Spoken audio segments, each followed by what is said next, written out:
Hello everyone, Gaara here and welcome to a brand new deck tech video. Today I'm going to talk about one of my free ladder decks that I'm using to climb ladder in the new season, since the new season started like 2 days ago, and GvG is coming out on the 8th of December, so there's still plenty of days left.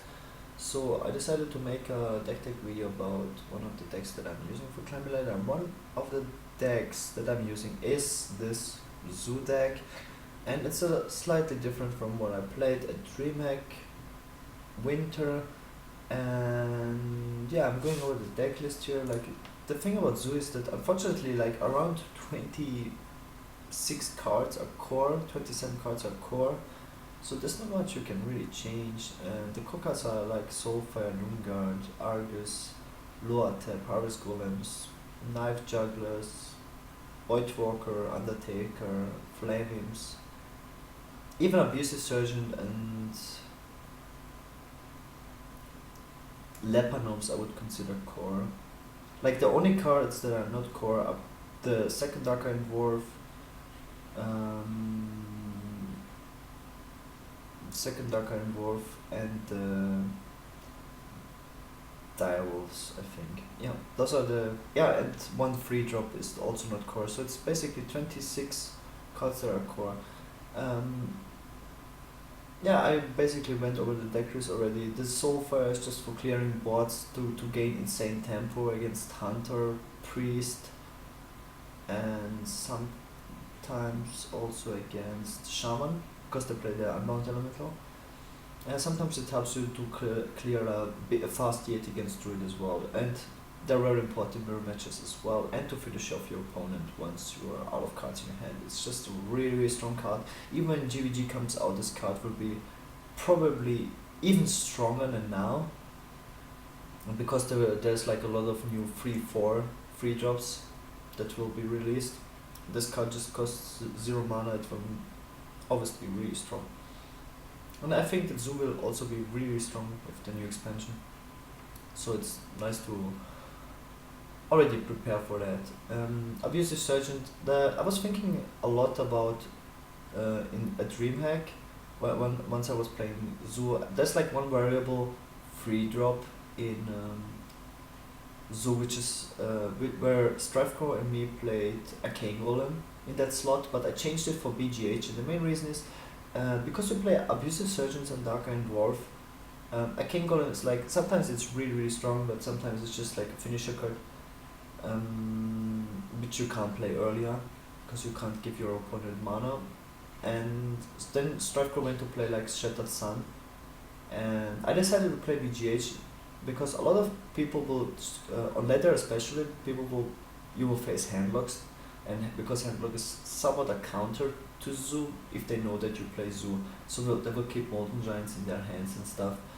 And it's very rare that they will have actually double Molten Giant Taunt to recover, and or sometimes like double Molten Giant Shadow Flame or something. But if they Shadow Flame one giant, they're only left with one giant, and then you can BGH and still win the game. It's pretty crazy. So BGH will win you like many games. It's also very strong against Warrior, because the way how Warrior like recovers against Zoo is, yeah, Brawl is obviously one, like a really sick Brawl is one of the ways, and just stalling the game with Fury Warwicks, Armor Smiths, and Taskmasters. Yeah, and then in turn 8 they will play Gromage on Curve and clear one of your bigger minions, and then they're left with a big threat where you can't deal with, which, yeah. And then you can kill that Gromage with BGH as well, and that will win you the game as well, so it's pretty crazy. Yeah, as I mentioned, Abusive Surgeons to proc the X, to have synergy with BGH. You can kill lower taps, almost everyone plays lower tap, and then you can just kill it with Abusive Surgeon BGH. You can, against the Druid, you can also kill Ancient of Lore. You play the Flame Imps, Leper Gnomes, Undertaker. It's pretty core to play the Leper Gnome Undertaker combination now. Voidwalker, Direwolves. Direwolf, it's probably not core, like you can play like maybe a second owl or something, but I really like this card, especially with Hound of Creeper's eggs. It helps you trade efficiently a lot of the times. It's like a really strong card in Zoo. Hound of Creeper really sick synergy with Knife Juggler. I play one Owl, it's also very good against Handlock to deal with Twilight Drakes or to break through taunts. It's a really strong card in Zoo. Nerubian Eggs, you don't proc them again most of the time when people have AoE, but almost every class has AoE except Druid. The Druid AoE is pretty weak. Like against Warrior you play around Brawl, against Shaman you play around Lightning Storm, against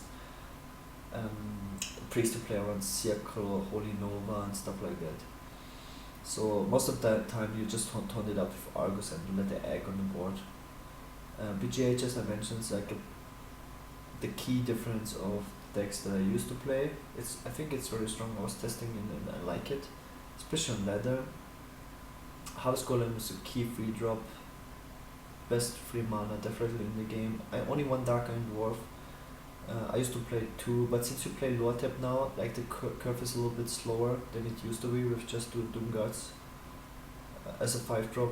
But this card is so strong, it will, if you play this card on curve, it will win you many games just by itself, because you will be able to attack with your board twice. Against rogues, the way how rogues recovers is when they play like Auctioneer Conceal and they're very low life, and then they start clearing the board of the following turns. But lower tap will prevent that. Doomguard will also win you like many games if you have it on curve and you have nothing to discard. It's very strong. Double Argus is also pretty core because it's very nice synergy. It gives you the taunts which you will need in a race, and yeah, it helps you trade efficiently and taunt up the eggs. One Dark and Wolf still, because this card is very nice on curve, but if you would play 2, the deck would be too slow, so you will be stuck many times with pretty crappy hands with Doomguards, Arguses, Dark and Drawers, Lord Taps, whatever. So this is the deck that I'm using for climbing right now.